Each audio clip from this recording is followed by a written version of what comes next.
यो सानो पालबाट मोटो चोर कसरी छिर्छ हेरौँ है त सानो यो जालबाट र मोटो चोर छिर्दैछ अब उहु छिर्दैछ है छिर्दैछ मामा कसरी छिर्यो होला यो त म त अड्केँ क्या ओहो कसै आइहाल्छ कि म त न बाहिर न भित्र पो भएँ त छिर्नै पर्छ बल्केर केटा छिर्यो छिर्यो छिर्यो ओ ढाडै दुखिसक्यो म त अड्केँ क्या हो के गर्ने होला गुहार गुहार भन्न नमिल्ने बचाऊ भन्न नमिल्ने म त ल छिर्यो है छिर्यो है हल्ला चाहिँ गर्नु हुँदैन है बिस्तारै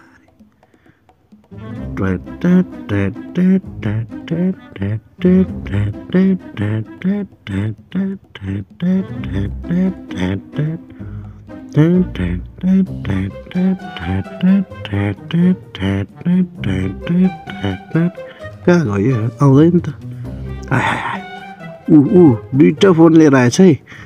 आमा निस्किन त सजिलो रहेछ नि अड्केँ म अड्केँ ल निस्किएँ ल केही पाएन जा अब दुईवटा फोनको लागि कति दुःख गर्नु पर्यो त